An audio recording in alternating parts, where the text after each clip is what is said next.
Hello बच्चों, let's see the question. The question says the correct statement about an aqueous solution of acid and of base from the following are.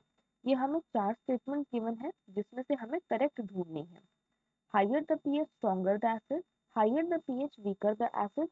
Lower the pH, stronger the base. Lower the pH, weaker the base.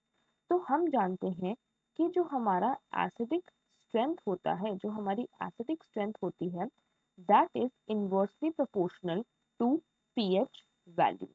और जो हमारी basic strength होती है, that is directly proportional to pH value.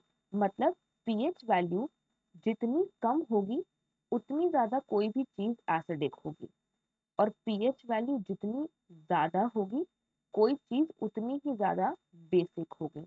तो देखिए, higher the pH stronger the acid, ये statement हमारी गलत है.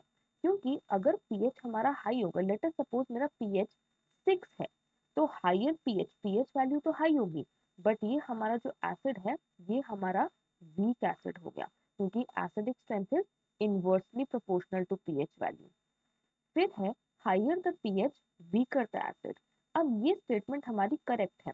अगर हम पीएच को हाई कर देंगे तो देखिए इनवर्सली प्रोपोर्शनल है, तो एसिडिक स्ट्रेंथ क्या हो गई हमारी, कम हो गई.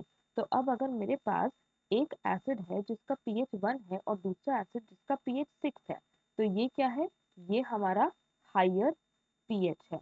और हम जानते हैं कि ये हमारा हायर पीएच तो है, बट ये हमारा एसिड कैसा हो गया, ये हमारा वीकर एसिड हो गया in comparison to this one. Next statement है lower the pH stronger the base. अगर मैं पीएच को कम कर दूंगी तो पीएच और बेसिक स्ट्रेंथ डायरेक्टली प्रोपोर्शनल है. पीएच कम होगा तो बेसिक स्ट्रेंथ भी कम होगी, मतलब वीक बेस होगा. तो ये स्टेटमेंट तो गलत हो गई.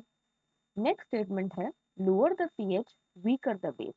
अब ये स्टेटमेंट बिल्कुल सही है. अगर मैं पीएच को कम करूंगी तो हमारी बेसिक स्ट्रेंथ भी कम होगी, मतलब बेस हमारा वीक होगा.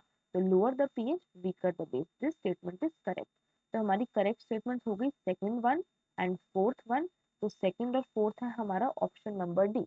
तो हमारा करेक्ट आंसर हो गया D. I hope you understood it well. All the best.